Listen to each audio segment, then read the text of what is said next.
Imagina por un momento la sonrisa de un niño, su energía, sus pasos, todo lo que conlleva. Pero aquí lo más importante es su salud. Y de su salud depende su desarrollo, su crecimiento y su futuro. El día de hoy en Voces Médicas hablaremos de los niños, de la vacunación, de la nutrición y de temas que le competen a esto. Soy Daniel Uribe. Esto es Voces Médicas a través de Eco Yucatán, la voz de la gente. Comenzamos.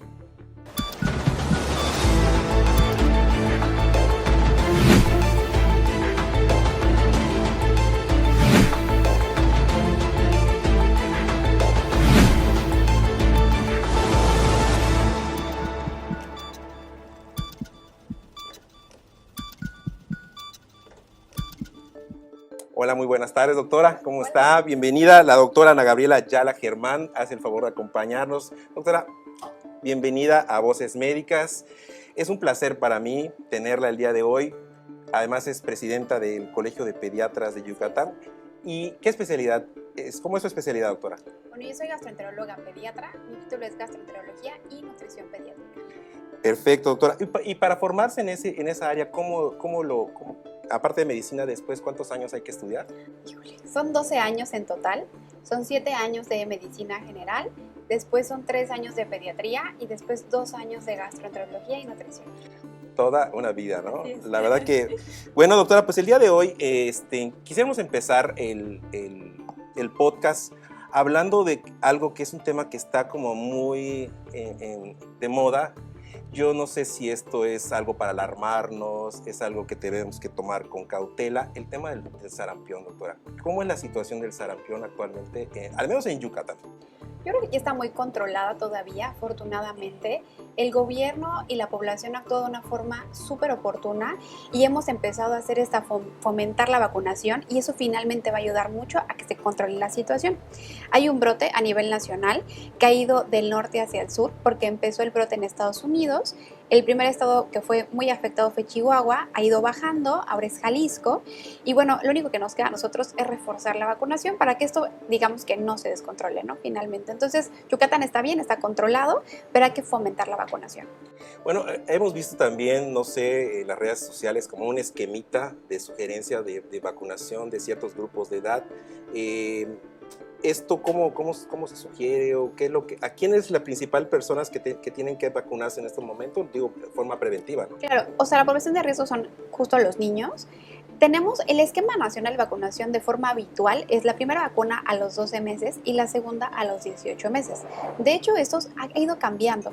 Hace unos años, antes del 2020, era 12 meses y 6 años, pero se cambió justo por el aumento de los casos.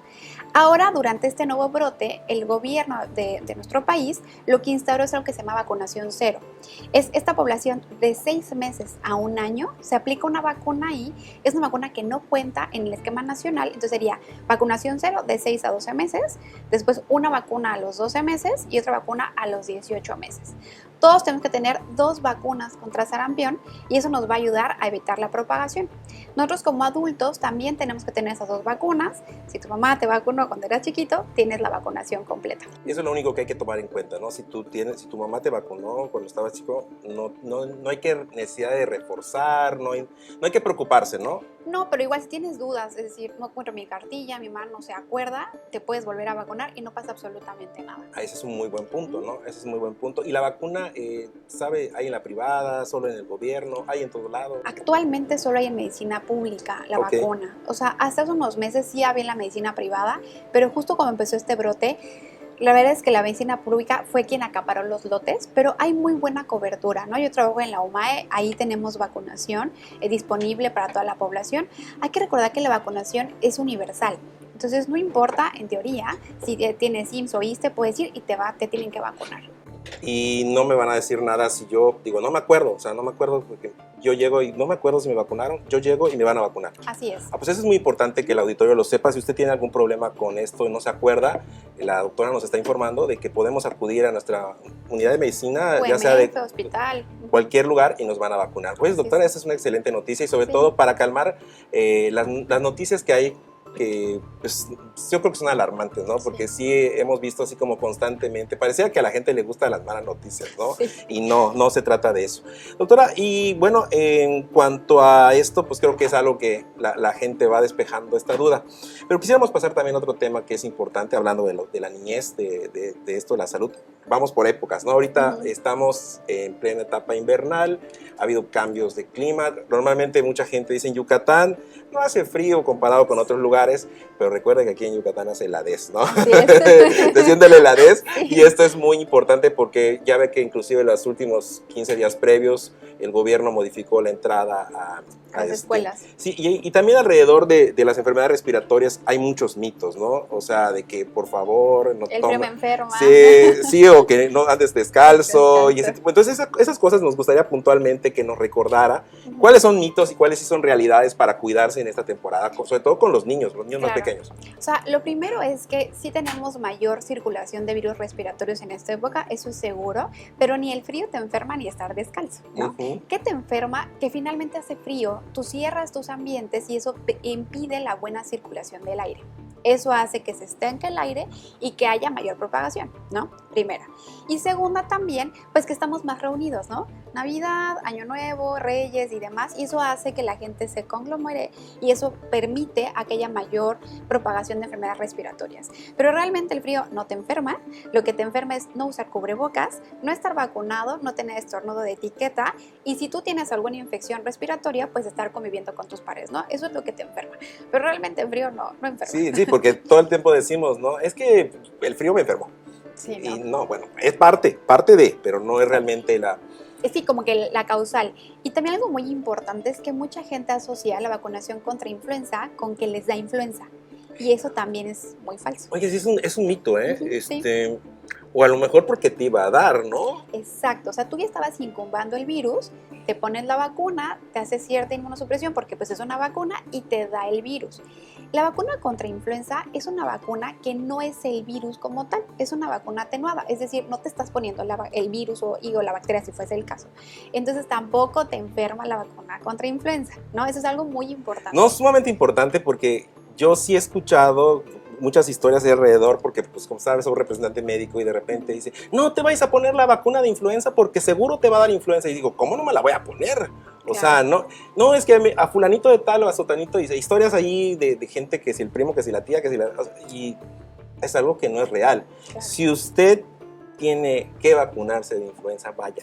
Claro, y más por razones de riesgo, ¿no? Personas adultas, niños, después de los 6 meses se tienen que vacunar. Sobre todo que las campañas de vacunación son previas, ¿no? Como en octubre empiezan. En octubre inicia la campaña de vacunación y termina hasta marzo, exacto. Entonces, sí. Y hay que recordar que la vacuna contra influenza se hace de la cepa del año anterior, es decir, una vacuna que cambia cada año. Entonces, no es como que me vacuné en el 2020 contra influenza y sirve, no, es de forma anual. Entonces esto es también súper importante. Sí, y además la influenza pareciera que, porque lo escuchamos como tema COVID y que ya mucha gente, pero sí termina acabando con la vida de algunas personas. Sí, tienes comorbilidades, es decir, el paciente diabético que vive con obesidad, el paciente hipertenso, el paciente que tiene cáncer, que tiene VIH, por supuesto que puede tener una complicación. Y realmente ahora, ¿cuántas personas tienen diabetes? Muchísimas, ¿no? Entonces, tenemos mucha población de riesgo, así que hay que vacunarnos. Exacto. Pues bueno, esa recomendación de la doctora Ayala, pues hay que tomarla en cuenta. Además que ella es una excelente líder de opinión, es la presidenta del Colegio de Pediatras. Así es. Doctora, para esta temporada invernal, ¿habría, no sé, alguna recomendación que le pudiera hacer, además de las vacunas, en cuanto a, usted que es especialista también en nutrición, recomendarle, no sé, algunos alimentos de preferencia para los niños, algunos suplementos, algo que pudiera usted recomendarle a los pacientes, a las mamás sobre todo? Pues hablando de vitaminas, se asocia mucho la vitamina C, ¿no? Como a la prevención de enfermedades respiratorias, o sea, sí se puede usar, pero realmente la prevención sí está en las demás medidas. Con respecto a la alimentación, una alimentación equilibrada es lo más importante y tener un buen estado nutricional. Hay que recordar que el paciente con desnutrición y obesidad también es un estado de inmunosupresión, es decir, que tienen las defensas bajas. Así que si tu niño o niña está bien nutrido, eso te va a ayudar mucho a prevenir enfermedades, ¿no? También incluso se ha visto que hay algunos probióticos que también te pueden llegar a ayudar en combinación con vitamina D, con vitamina C, muchísimas marcas que te pueden apoyar a cuestiones respiratorias, ¿no? Tenemos algunos como por ejemplo Inflo, tenemos por ejemplo el de Nanker, tenemos algunos específicos en cuestiones respiratorias que nos pueden llegar a ayudar. Entonces también es una buena opción. Hay que siempre con el pediatra, hay que siempre verlos con una prescripción médica, pero también es una muy buena opción. Pues excelente. Pues señora, aquí seguimos con recomendaciones, doctora. Bueno, ya pasamos a la etapa del frío. Ya. Pero bueno, ahorita está anunciado que vienen los calores otra vez. Sí, No se ponga así, no se ponga así. También el calor es rico, también el calor es pero rico. nos duró poco tiempo. Sí, nos duró muy poco tiempo. La verdad es que yo sí soy team frío, ¿usted? Yo también. Pero, o sea, soy team normal, o sea, ¿Sí? team templado. Pero Sí. ni extremo calor ni extremo frío está bien, ¿no? Entonces sí. Pero verdad que las historias son así, gente que viene del centro del país que dicen, no, pues aquí en Mérida no hay frío, y cuando realmente lo conocen y dicen, ¡ay, sí hay frío! Claro que hay frío, Sí, o sea, sí. sí, claro que hay frío. Bueno, pues viene el calor. Viene el calor. Y bueno, usted como especialista en gastropediatría, me imagino que, pues bueno, con el calor que viene, doctora. Las diarreas, Sí. no hay más. Sí, o sea, las diarreas se asocian sí al calor, pero finalmente también a que los alimentos se descomponen mucho más fácil. La cadena de frío es más difícil de mantener y también los niños, como siempre, también regresan a la escuela y comparten juguetes, comparten comida y ahí empiezan los brotes de enfermedades digestivas, ¿no? Diarreas, básicamente. Que también es importante acotar que en la Cartilla Nacional de Vacunación está la vacunación contra rotavirus, que es uno de los principales virus que causa diarrea en la etapa del 0 a 12 meses. Okay. Y que si te vacunas disminuyes mucho la probabilidad de incluso de morir. Entonces también incluso en la cartilla la prevención, ¿no? Entonces sí, las diarreas van a ser nuestro siguiente enemigo a atacar. Sí, bueno, y en el caso de las diarreas, ¿qué recomendaciones le podemos dar a los papás para prevenirlas, al menos en casa, ¿no? Que es y digo, también porque el estilo de vida, creo que de la mayoría de la gente, por las dinámicas del trabajo, pues comer mucho en la calle, ¿no? Hay mucho de comer en la calle. Regresamos a esa parte porque en la pandemia como que se regresó mucho a cocinar en casita, sí. Pero ahorita ya está esa situación de ahora sí que lo que sea. Y creo que todos estamos así, ¿no? De repente, no da tiempo y pasas, pero ¿qué recomendaciones hay? Lo primero, lavado de manos, ¿no? Siempre, antes, durante y después de preparar cualquier alimento, antes y después de ir al baño, eso es muy importante. Por ejemplo, hablando del tema del agua, tenemos que tener unas fuentes ideales y seguras de agua, ¿no? Entonces a veces tenemos estos rellenos de agua, que digo, no es que sean malos por completo, pero pueden tener menores medidas de higiene que tal vez el que encontramos en el supermercado, que se abre y tiene un vacío, ¿no? Entonces también esta fuente de agua es importante. Alimentos que se pueden echar a perder, ¿no? O sea, si yo le voy a mandar el lonche a mi hijo a la escuela, pues tal vez no le pongo yogur con fruta, porque puede ser que el yogur se eche a perder, o le pongo una lonchera que tenga para que mantenga frío. Entonces esos son como unas medidas importantes. También incluso la vacunación, una vacuna que está fuera del esquema y que ya le están colocando, de hecho es como una noticia en la vacunación, es virus hepatitis A. Esa se está incorporando hace unas semanas en la cartilla nacional, que también es una causa de diarrea, ¿no? Entonces también revisar la cartilla de vacunación, la alimentación que sea adecuada, y si tengo un paciente, no sé, por ejemplo, que todavía usa pañal, que está con diarrea, tener una buena eliminación de las heces fecales, ¿no? Claro. O sea, lavar muy bien las manos, colocar en una bolsita para evitar la propagación. Oiga, doctora, y hablando siempre del tema de diarreas, bueno, vamos a suponer que le llegan pacientes con condiciones de diarrea, ¿cuáles son las recomendaciones que les da ya al paciente o a los papás cuando tiene diarrea? A mí me encanta esa receta de diarrea. Yo doy clases sí. Y siempre les digo, un pediatra se define por una receta bien hecha de diarrea, ¿no? Porque es algo que vemos todos los pediatras. ¿Por qué? Número uno es porque es raro que usemos antibiótico. Eso es el primer principio, ¿no? Entonces, mi receta más larga es la de diarrea. Primero es hidratación, ¿no? Vida suero oral, como el que conocemos. Tenemos algunos sueros para niños, como Pedialite, tenemos electrolit pediátrico, que se pueden dar en pacientes pediátricos. Un paréntesis, perdone que le interrumpa. Sí. En el tema de los sueros, aquí sí sería muy puntual, porque, no sé, recientemente hubo una polémica y sí se quedó así como que en el tintero el hecho de si los sueros de ciertas marcas, si son sueros o son solo bebidas Esa parte nos podría aclarar. Sí, es súper Perdone que le importante. interrumpa. No está súper bien porque fue un tema súper Sí, polémico, ¿no? sí.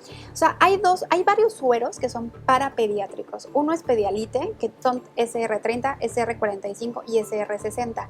El número es la cantidad de sodio que tiene ese suero. Depende de la cantidad de evacuaciones que tenga el paciente, le tengo que dar más o menos sodio. Así que eso lo valoramos nosotros. En general damos SR30, SR45. Y ese viene y está, así es como una copia de lo que viene en el Vida Suero Oral, que es el de la OMS. El electrolit pediátrico también está autorizado y también es un buen suero. Y son básicamente los dos que usamos en pediatría. Los dos. Okay, así perfecto. es. Entonces es bueno saberlo, Sí, ¿no? y no son malos, pero sí son malos cuando lo usamos de una forma indiscriminada. O sea, ahora se está popularizando que todo el mundo en vez de tomar agua, toma electrolit o la marca que tú le quieras poner. El problema es que tienen electrolitos y el riñón no tolera eso a largo plazo. Entonces, si yo estoy deshidratado, tengo muchas evacuaciones, pierdo agua y pierdo electrolitos y lo tengo que reponer con estas soluciones de rehidratación oral. Pero si yo estoy normal, me voy a la playa, estoy en mi trabajo, tengo que tomar agua. Y yo creo que también ahí es donde está la clave, hacer un uso bien indicado de los sueros de hidratación oral. No para todos, no en todo momento, y para pediatría hay algunos específicos. Aquí te quiero pedirle un favor.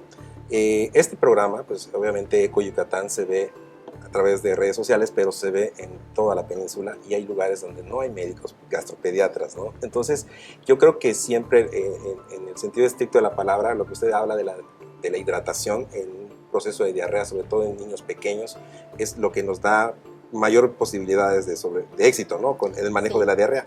Entonces, ¿alguna sugerencia de cuánta es la cantidad que debe de ingerir de suero en un momento dado un niño por el número de evacuaciones que tiene? Sí, o sea, hablando por ejemplo de la hidratación, es el mayor parámetro de mortalidad, o sea, es decir, de muerte en niños menores de 5 años. Entonces, es muy importante la cuestión de hidratación. Hace un par de años hicimos una guía, y yo participé en esa guía, yo así ya estando aquí en Yucatán, una guía nacional de manejo de diarrea. Y en esa guía, que está acceso de todos los médicos de primer contacto generales, pediatras, gastroenterólogos, hicimos una sección de cuánto darle dependiendo de la edad. En general es menos de 10 kilos o menos de un año, son media tacita por cada evacuación que tenga, media taza, y más de un año o más de 10 kilos es una taza completa por cada evacuación. Es decir, yo cada vez que evacúo tengo que reponer ese líquido que yo evacué con esa tacita de Vida Suero Oral o suero de hidratación oral. Y a libre demanda. Es decir, si el niño tiene sed, yo le doy Vida Suero Oral, ¿no? Entonces, esas guías están al acceso de cualquier pediatra o cualquier médico, son muy buenas y son muy fáciles de entender, pero en general es eso, ¿no? Cada vez que evacúe, tengo que reponerlo. Ahora, hay datos de urgencia o datos de alarma, ¿no? Por ejemplo, si tiene más de 3 vómitos en 24 horas, el paciente está como letárgico, el paciente está como que no responde muy bien, es un paciente muy pequeñito, menos de un año, menos de 6 meses, hay que ir a un hospital, ¿no? Entonces, son como datos de alarma. Entonces es lo que tenemos que ver, pero sí es muy importante la hidratación, por eso por ahí empecé, porque mi primer punto en la receta es mantener una adecuada hidratación y eso previene que el niño incluso fallezca. Sí, claro, ¿no? Pero esto es sumamente importante porque, como le digo, usted mismo me está diciendo, hay un alto índice de mortalidad por esta situación y generalmente pues es por deshidratación, ¿no? Sí. O sea, ese va a ser el factor de la mortalidad. Bueno, en este caso, doctora, además, ¿qué es lo que sigue en la receta? Lo que sigue en la receta. Lo que sigue en la receta, claro. Entonces la receta tiene la hidratación, por Sí. supuesto. Podemos usar antidiarreicos también, que es diferente a inhibidores de la motilidad. Hay medicamentos que paran la motilidad que están contraindicados en pediatría, ¿no? Sí, pero algunos prohibidos inclusive, ¿no? Sí, por ejemplo, la loperamida, Oh, sí, ¿no? sí, sí. Es el nombre comercial. No lo usamos mucho en pediatría. Yo tengo un grupo de veces que donde lo uso, pero en general no lo usamos. Pero tenemos medicamentos que lo que hacen es que hacen la popó un poco más espesa y hacen que disminuya la cantidad de evacuaciones. Tenemos muchos ejemplos, tenemos Hidrasec, Ipriquene, Tego en general, que son esos tres, que nos ayudan a hacer esa popó mucho más espesa. Y eso también disminuye la cuestión de la hidratación. Después podemos llegar a utilizar probióticos, ¿por qué no? También se pueden llegar a utilizar. Hay 3 cepas en general que están autorizadas para el uso de diarrea, que es Saccharomyces boulardii, L. reuteri, porque le cambiaron el nombre y está bien difícil decirlo, pero L. reuteri. Y también tenemos Lactomacillus rhamnosus GG. Son estas 3 marcas que se pueden utilizar. Hay que saber muy bien, y perdón que me meta mucho en el tema de probióticos porque me encanta, pero hay que saber que el probiótico tiene un nombre y tiene un apellido, ¿no? O sea, porque a veces vemos en la farmacia, ay, mira, pues aquí dice Saccharomyces, pues debe estar el bueno, ¿no? Y la verdad es que no.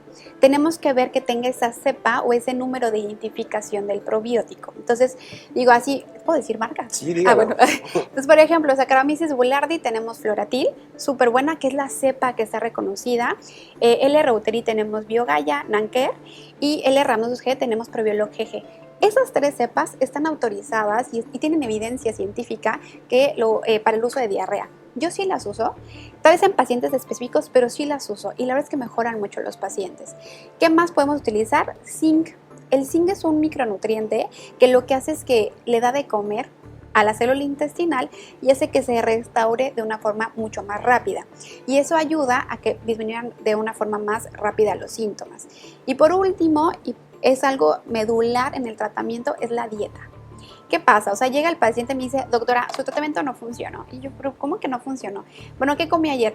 Ay, doctora, pues le di cochinita y entonces después le di un taco de lechón y la verdad es que me pidió horchata y le di horchata. Y yo, no, pues verduritas asadas, pollo asado, no está como que generalizado, pero simplemente tiene mucha distensión, diarreas, una diarrea como muy líquida, como muy ácida, podemos retirar los lácteos de una forma transitoria, 7-14 días nada más, tomar hervida suero oral, evitar obviamente gelatinas, evitar tal vez el yogur lactosado, las grasas, y eso también es clave en el tratamiento.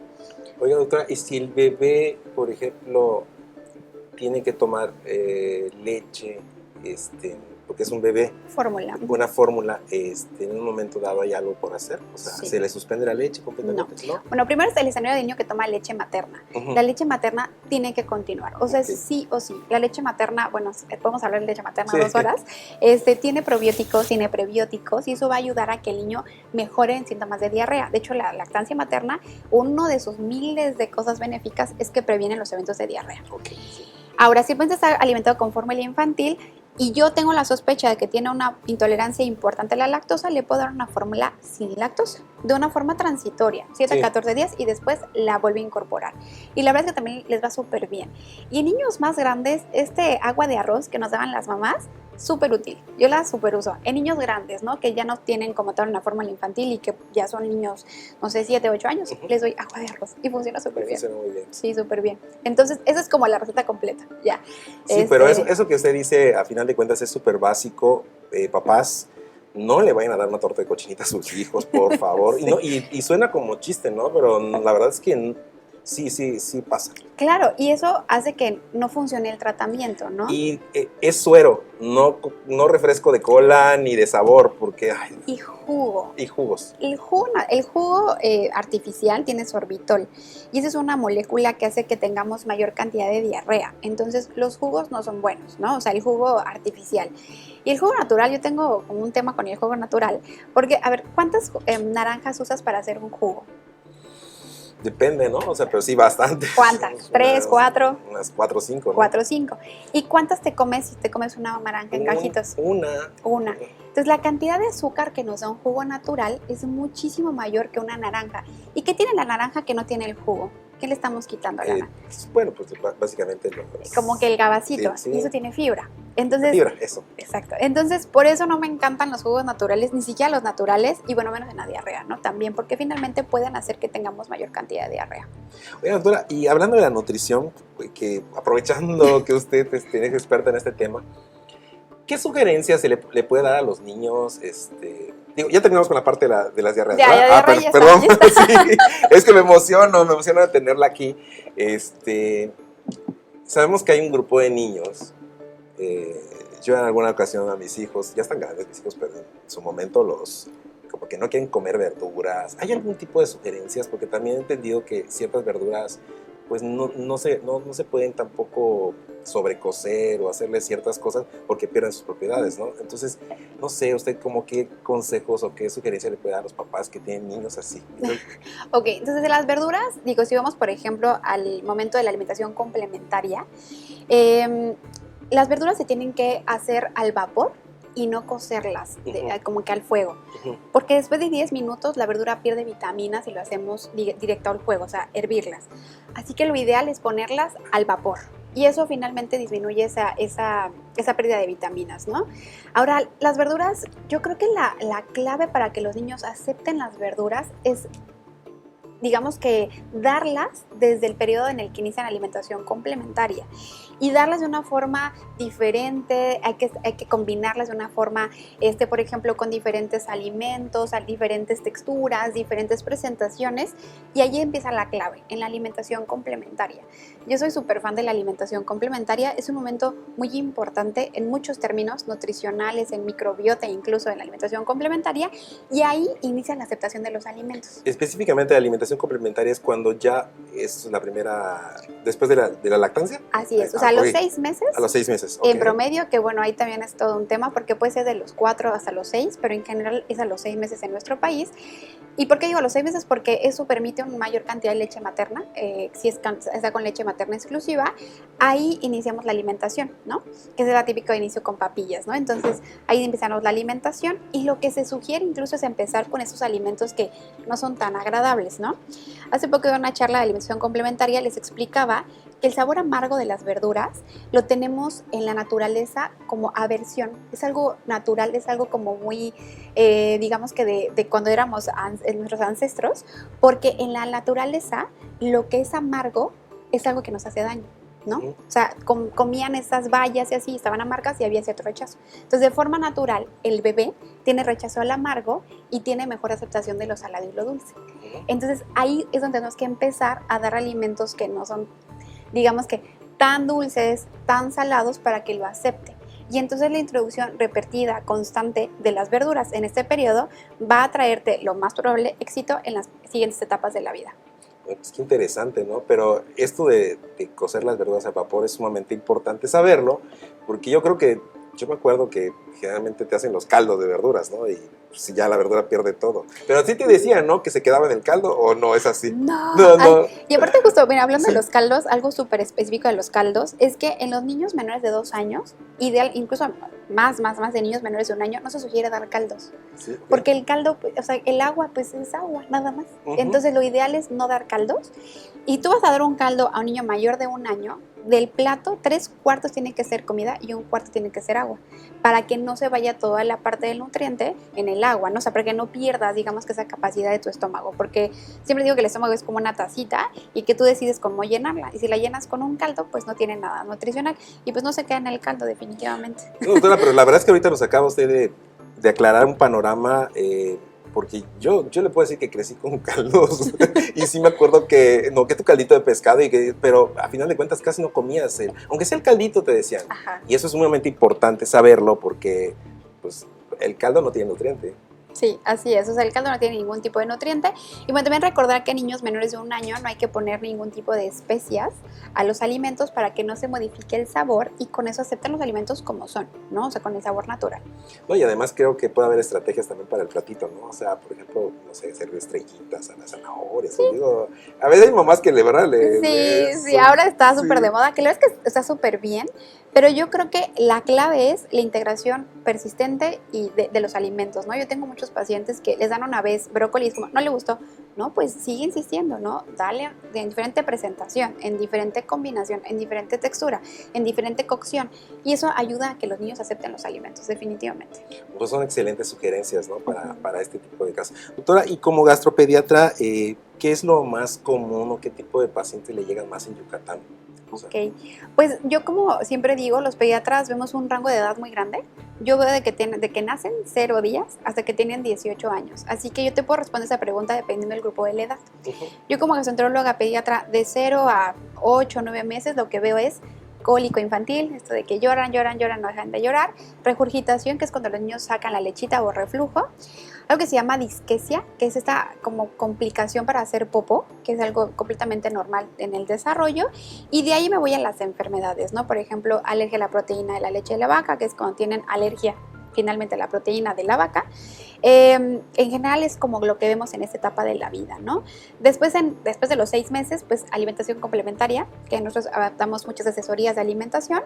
Y ya pasando tal vez en el niño preescolar, no sé, tal vez 2 o 3 años, el niño que no quiere comer, ¿no? El niño que no quiere comer, que no quiere las verduras y demás, entonces es mucho ver esta integración nutricional. En toda esta etapa de 0 a 12, de 0 a 18, perdón, veo valoración nutricional, ¿no? O sea, tú me traes a tu bebé y digo, a ver, creo que está flaquito, doctora, creo que está gordito. Entonces yo hago esa valoración nutricional integral, los peso, los mido de todos lados y les hago una valoración nutricional.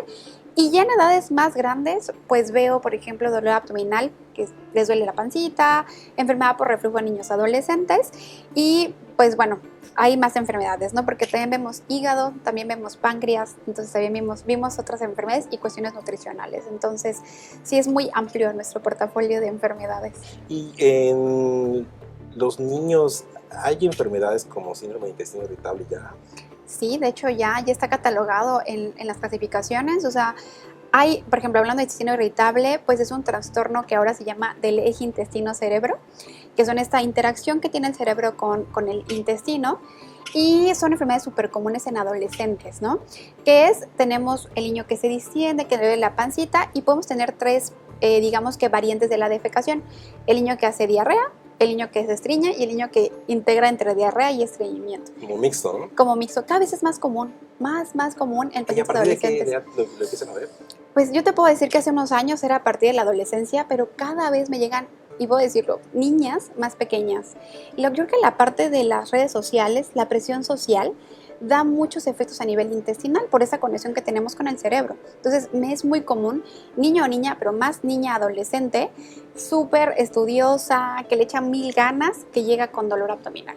Y mucho tiene que ver con esta situación emocional. Entonces, yo siempre digo que como gastro también la actúo como psicóloga, porque llegan y doctores que la escuela, doctores que los amigos, y les digo, mira, el manejo del intestino irritable es un manejo multidisciplinario, que te voy a ayudar con temas de microbiota, por ejemplo, que también es un tema muy importante, pero tienes que ver la parte de salud emocional, hacer ejercicio, comer bien, estar bien con tu mamá, o sea, exacto como terapeuta, pero sí es súper común. Sí, doctora, inclusive también quería aprovechar, digo, por su especialidad. Una también de las cosas aquí, como hemos visto en Voces Médicas, siempre queremos darle consejos a las familias, a los papás.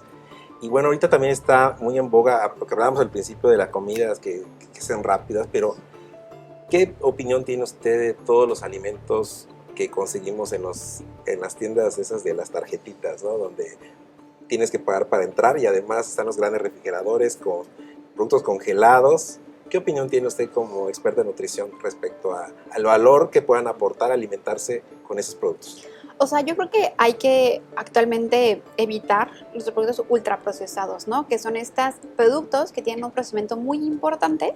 Alguna vez escuché algún podcast de si volteas la etiqueta y no sabes leerlo, ahí no es, ¿no? Entonces, eso, productos con sellos, que es una medida súper buena, me parece de mi punto de vista buena a nivel de nuestro país, de cómo podemos identificar productos con alto contenido en grasas, calorías y demás, y azúcares, pero realmente lo ideal pues, es comer productos naturales, ¿no? O sea, el comer la verdura, la fruta, el cereal, la proteína de forma natural es muy importante. La verdura congelada no es tan mala, la verdad es que sí puede tener el mismo valor nutricional porque no lo está sirviendo, solo está congelándose, hay que darle un buen tratamiento, pero sí puede ser buena. Yo creo que el problema son los ultraprocesados, ¿no? O sea, todos esos alimentos que vemos en los supers y demás, que tienen muchísimo, o sea, conservadores y demás, eso sí, la verdad es que no es bueno. Tienen un impacto a nivel del intestino como proinflamatorio, entonces se ha visto que los alimentos tienen finalmente un efecto a ese nivel y pues incluso se han asociado a otros trastornos, ¿no? Entonces, autoinmunes, alérgicos, incluso hablando de temas de obesidad. Entonces, si queremos, por ejemplo, tener una buena salud intestinal, es comer alimentos naturales. La fibra que hablábamos de la naranja, por ejemplo, le da de comer a la microbiota buena del intestino y eso baja la incidencia de intestino irritable, entonces así como que todo se va guiando y la verdad es que yo creo que la base es la nutrición, una buena nutrición. Y también digo, hablando de los ultraprocesados, ¿y qué opinión tiene usted, por ejemplo, de que también se usen como colaciones, botanas, no sé, helados o cosas así? Digo, se puede en cierta proporción o de por sí no se recomienda para nada? O sea, yo creo que justo la nutrición es algo que tiene que ser súper personalizado, ¿no? O sea, yo por ejemplo tengo mis dos grupos de pacientes en general. El paciente que tiene diagnóstico de sobrepeso y obesidad tiene menos, o sea, le permitimos un poquito menos, tal vez que come esos procesados, ¿no? El paciente que está eutrófico y come siempre bien, pues puede tener uno que otro desliz, no pasa nada, ¿no? Entonces yo creo que hay que hacerlo muy personalizado, pero en general yo creo que podemos encontrar alimentos súper ricos de forma natural, ¿no? Me dicen, doctor, es que me encanta el helado. Ok, ¿por qué no te haces unas fresas con yogur natural, con chía y crema de cacahuate baja en azúcar? Entonces, un postre súper rico. ¿Ya te lo imaginaste? Sí, ya me lo imaginé, ya se me antojó. Ya hasta lo puedo meter al congelador ya, Al ¿verdad? congelador, lo haces paleta y ahí Sí. está tu helado. Entonces, realmente yo creo que darle ese twist a los alimentos. Por eso le invitamos, doctora, para que igual nos pase unas recetas para poder compartirlas aquí en Eco Sí, Yucatán. sí. Porque sí, yo creo que uno de los temas que está sucediendo mucho es que la gente está abusando de los alimentos ultraprocesados, Sí. de la facilidad para conseguir ciertos, y bueno, los sellos, pues sí, yo he visto que sí hay gente que la piensa, pero hay algunos que ya hasta lo agarran sin... Ay, son 2 sellos, ¿qué son 3 sellos? Exacto. Dicen, ¿no? Entonces, esa parte es sumamente importante, todos esos consejos que nos da. Es sumamente interesante. Y bueno, respecto a la parte que me mencionaba, me hizo mucho ruido esto que dice de los estudiantes que de repente pueden tener síndrome de intestino irritable. Generalmente, ¿cómo se presenta esta patología? Pues es muy común que lleguen con dolor abdominal, con inflamación intestinal, que están distendidos, eruptos, gases. Eso es como digamos que un cuadro característico de intestino irritable y que se asocia a diarrea o a estreñimiento. Eso es como lo más común. Y normalmente tienen problemas también para alimentarse, no tienen, o sea, sí, les hay afecta alimentos que les pueden causar un poquito más de los mismos síntomas. Hay un grupo de alimentos que se llaman FODMAPs, que son alimentos fermentables y como su nombre lo dice, se fermentan en el intestino.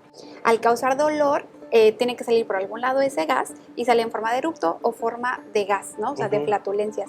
Entonces, es muy común que los niños se identifiquen, ¿no? Por ejemplo, la lactosa es un alimento fermentable. Entonces me dicen, tuve que cambiar, ahora tengo que tomar leche deslactosada porque ya no lo puedo tomar, ¿no? O el frijol. El frijol es súper fermentable, ¿no? Entonces también dicen, el frijol ya no lo puedo comer, ¿no? La lenteja. Entonces, hay ciertos tipos de alimentos que ellos identifican como que los ponen o no los toleran también, ¿no? Entonces es muy característico también eso. No, pues esta parte pues es también importante. Todas las enfermedades generalmente alrededor de la especialidad de gastroenterología tienen que ver con nuestra alimentación y pueden cambiarse en un momento dado. O sea, simple y sencillamente hay que elegir los mejores alimentos y alejarnos de los ultraprocesados. Sería como un... Sí, pues debe ser como un buen logo o refrán, ¿no? Sí. La verdad, si te soy sincera, no es porque yo sea especialista en esto, pero yo creo que todo tiene que ver con la nutrición, ¿no? O sea, tal vez un paciente con cáncer dirías, ay, pero ¿qué tiene que ver la nutrición? Si está bien nutrido, va a tener más defensas para aguantar la quimio, va a tener mejor control de su azúcar si está bien nutrido. Un paciente que tiene algún problema muscular, si tiene buena cantidad de músculo, se va a poder rehabilitar mucho mejor. O sea, yo creo que la base, y insisto, no es porque yo sea de esta especialidad, es la nutrición. Entonces, se ha visto que incluso comer bien te puede dar mayor esperanza de vida. Entonces, yo sí creo realmente que el ejercicio, la nutrición, la falta de factores de riesgo como el tabaco, como el alcohol, son parteaguas en cuestión de salud de enfermedad. Doctora, pues la verdad estamos muy agradecidos con usted por todo lo que aprendimos el día de hoy. Y pues también aquí tiene usted la oportunidad de al auditorio, ¿en dónde podemos consultar con usted? ¿Dónde se ubica su consultorio privado? Si tiene redes sociales, por favor, compártala. Claro, pues yo soy gastroenteróloga pediatra, estoy en el Hospital Uptown, en el Hospital Medivac, perdón, en Plaza Uptown. Ahí me pueden encontrar. ¿Qué número de consulta? Dígalo todo. Aquí está. Consultorio 21. Y así me pueden encontrar en redes sociales, ¿no? También en Google, doctora Ana Gabriela Ayala Germán, gastroenteróloga pediatra. Y también me gustaría un poco hablar del Colegio de Pediatras. Sí, por supuesto. Yo soy la presidenta actualmente del Colegio de Pediatras, muy orgullosa de ser parte de ese colegio y nosotros hacemos muchas cosas a raíz incluso de las cuestiones de la población. Les hago un adelanto que vamos a tener un webinar de obesidad en los siguientes días y cada mes hacemos sesiones para actualizar a los pediatras en muchísimos temas. temas, ¿no? Entonces, vienen muchas cosas en la población, entonces ojalá que también sigan nuestras redes del Colegio de Pediatras, porque también hacemos muchas cosas muy interesantes. Sí, inclusive creo que tienen de repente cursos para ayudar a los papás en un momento dado cuando hay alguien que sea, ¿cómo se llama? RCP. RCP. Tenemos cursos de RCP para padres. Para padres. Vamos a tener un curso de uso de gastrostomía, que es cuando los niños comen por la pancita. También vamos a tener el próximo año, espérenlo, la carrera que hacemos cada 2 años del colegio. Y bueno, tenemos un congreso internacional que es para el gremio médico. Pueden ir cualquier tipo de médicos que hacemos en septiembre, internacional, súper bueno con muchos talleres. Entonces tenemos mucha academia en nuestro colegio. No, pues muchísimas gracias por invitarnos, porque sí, este año en Voces Médicas, el equipo de ECO Yucatán queremos participar también en esas actividades, pues para que la gente sepa lo que hacen sus médicos, cómo se van preparando, y eso creo que es sumamente importante, ¿no? El que se estén actualizando. Sí. Pues bueno, doctora, muchísimas gracias. Sí, gracias. Quiero agradecer al auditorio. Este es un capítulo más de Voces Médicas. Soy Daniel Uribe. Recuerden, no se lo pierdan a través de las plataformas de ECO Yucatán, la voz de la gente. Gracias.